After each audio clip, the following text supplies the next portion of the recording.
समन्वय जीव शरीर वृद्धि और विकास एवं समस्त जैविक प्रक्रिया नियंत्रित तथा समन्वित भावे होइଥାଏ।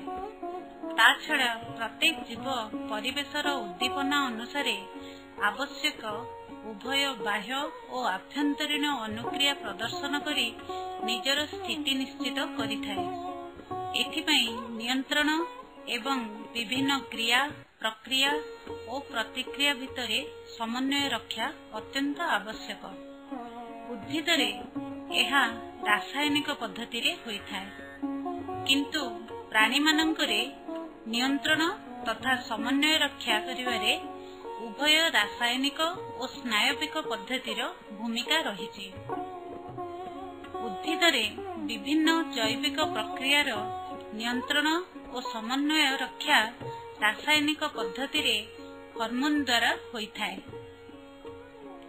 बाह्य उद्दीपना पाइबा पई उद्भिदर विभिन्न अंश उद्दीपना आसुथिबा दिगकू बा तार विपरीत दिगकू बढ़ी चले। एहिपरि भाबरे उद्भिदर जैविक और समन्वय नियंत्रण रासायनिक पद्धति रे हार्मोन द्वारा समाहित होइଥାଏ। उद्भिदरे थिबा हार्मोन को फाइटो हार्मोन कुआ जाए। एहा मुख्यतः 5 प्रकारर यथा ऑक्सिन, जिबरेलिन, साइटोकाइनिन, एथिलीन एवं abscisic acid. Phyto hormone gibberellin और ऑक्सिन शाखा और कांडर वृद्धि रे सहाय्य करती। साइटोकाइनिन कोष विभाजनर हार वृद्धि करे।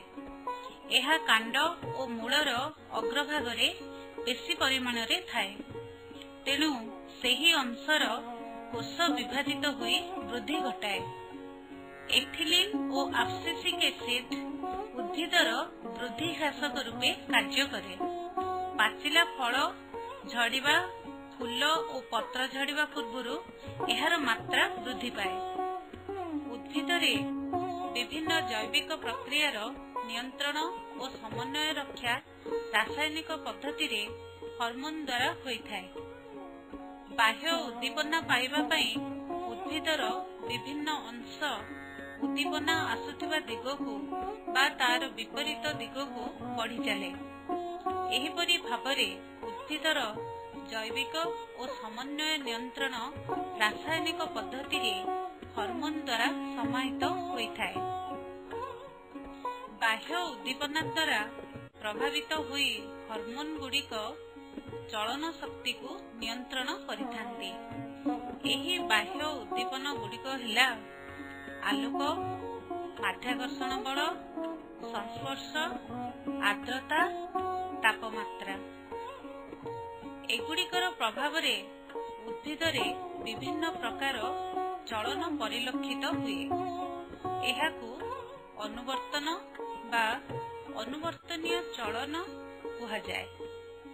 कांडर आलोकानुवर्तन और चेरर ज्यानुवर्तन एहार उदाहरण।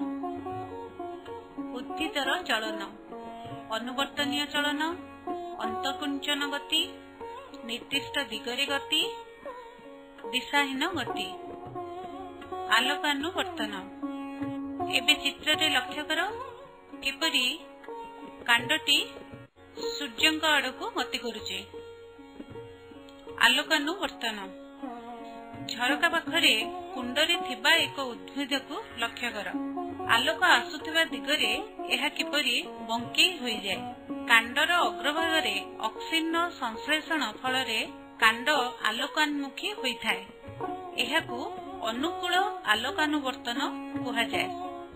आलोकानुवर्तन प्ररोह संस्थान गुड़िक अनुकूल आलोकानुवर्तन गति करिथांती। चेर प्रतिकूल आलोकानुवर्तन गति करिथाए। ज्यानुवर्तन माध्याकर्षण बल वस्तु को पृथ्वीर केंद्र आड़कू आकर्षित करिथाए। एथिरे प्रभावित होई उद्भिद बा एहार अंशविशेष माटी तलकू गति करे। एहाकू ज्यानुवर्तन बा माध्याकर्षण अनुवर्तन कुहा जाए।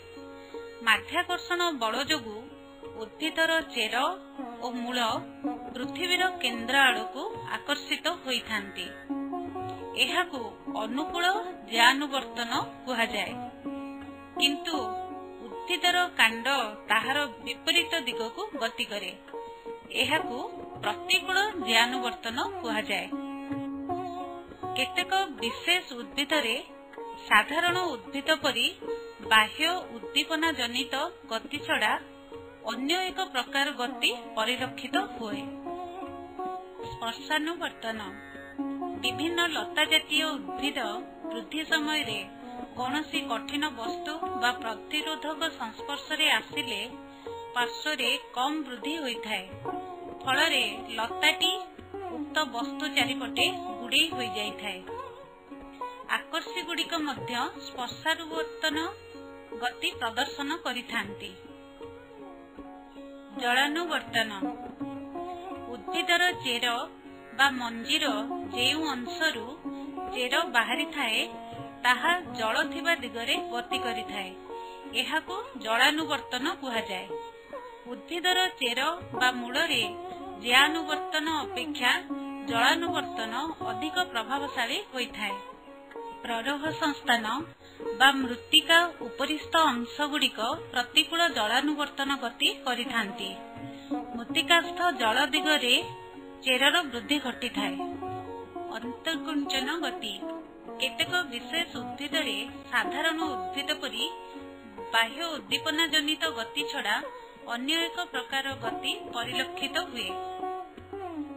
ଏହାକୁ ଅନ୍ତର୍କୁଞ୍ଚନ ଗତି କୁହାଯାଏ। ଉଦାହରଣ ସ୍ୱରୂପ ଲାଜକୁଳି ଲତାର ଡାଳ କିମ୍ବା ପତ୍ରକୁ ଛୁଇଁ ଦେବା ମାତ୍ରେ ଲତାରେ ଥିବା ପତ୍ର ଗୁଡ଼ିକ ନଇଁ ଯାଇ ଝାଉଁଳି ପଡ଼େ। ଏହା କାହିଁକି ହୁଏ? ସ୍ପର୍ଶ ପ୍ରତି ଅନୁକ୍ରିୟା ପ୍ରଦର୍ଶନ ସ୍ୱରୂପ ପତ୍ର ଗୁଡ଼ିକ ଜାକି ହୋଇଯାଆନ୍ତି। ଲାଜକୁଳି ଲତାର ଏହି ଗତିକୁ ଅନ୍ତର୍କୁଞ୍ଚନ ଗତି କୁହାଯାଏ ଓ ଏହା ସ୍ପର୍ଶଜନିତ ଉଦ୍ଦୀପନାର ଏକ ବିଶେଷ ଉଦାହରଣ ଅଟେ। ଉଦ୍ଭିଦର ଏ ପ୍ରକାର ଗତି ସାଧାରଣତଃ ବିଭିନ୍ନ ବାହ୍ୟ ଉଦ୍ଦୀପନା ଯୋଗୁଁ ସମ୍ଭବପର ହୋଇଥାଏ। ଦିନ ସମୟରେ ଅକ୍ସାଲିକ ପତ୍ର ଗୁଡ଼ିକ ଖୋଲା ରହିଥିବା ସମୟରେ ରାତ୍ରି ସମୟରେ ଏହି ପତ୍ର ଗୁଡ଼ିକ ନଇଁ ପଡ଼ିଥାଏ। କୀଟଭକ୍ଷୀ ଉଦ୍ଭିଦ ଓ କମଣ୍ଡଳୁ ବୃକ୍ଷର ପତ୍ରର ଗତି ମଧ୍ୟ ଅନ୍ତର୍କୁଞ୍ଚନ ଗତିର ଉଦାହରଣ ଅଟେ। ଭଲ ଭାବରେ ଲକ୍ଷ୍ୟ କର ଓ ତୁମେ ଦେଖୁଥିବା ଉଦ୍ଭିଦ ମାନଙ୍କର ଚଳନକୁ ଚିହ୍ନ। ଉପରୋକ୍ତ ଆଲୋଚନାରୁ ଆମେ ଜାଣିପାରିଲେ ଯେ ଉଦ୍ଭିଦର ନିୟନ୍ତ୍ରଣ ଓ ସମନ୍ୱୟ ରକ୍ଷା ହର୍ମୋନ ଦ୍ୱାରା ହୋଇଥାଏ। ବାହ୍ୟ ଉଦ୍ଦୀପନା ଦ୍ୱାରା ପ୍ରଭାବିତ ହୋଇ ହର୍ମୋନ ଗୁଡ଼ିକ ମଧ୍ୟ ଉଦ୍ଭିଦର ବିଭିନ୍ନ ଗତିକୁ ନିୟନ୍ତ୍ରଣ କରନ୍ତି।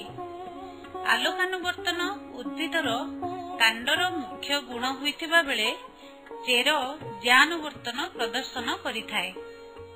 ଏହା ସହ ଅନ୍ତର୍କୁଞ୍ଚନ ଗତି ମଧ୍ୟ ଉଦ୍ଭିଦରେ ଦେଖାଯାଇଥାଏ।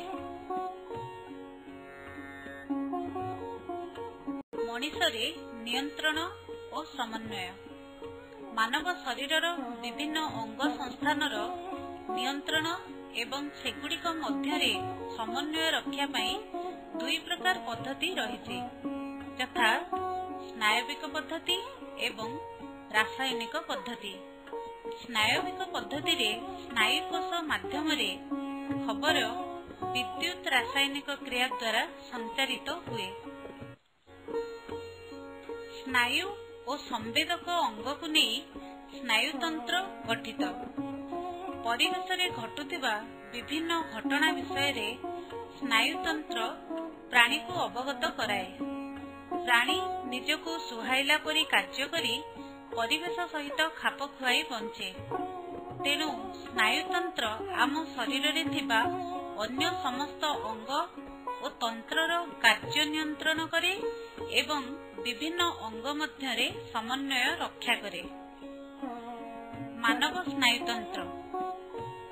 ମାନବ ସ୍ନାୟୁତନ୍ତ୍ରକୁ ଆମେ ତିନି ଭାଗରେ ବିଭକ୍ତ କରିପାରିବା, ଯଥା କେନ୍ଦ୍ରୀୟ ସ୍ନାୟୁତନ୍ତ୍ର, ପ୍ରାନ୍ତୀୟ ସ୍ନାୟୁତନ୍ତ୍ର ଓ ସ୍ୱୟଂକ୍ରିୟ ସ୍ନାୟୁତନ୍ତ୍ର।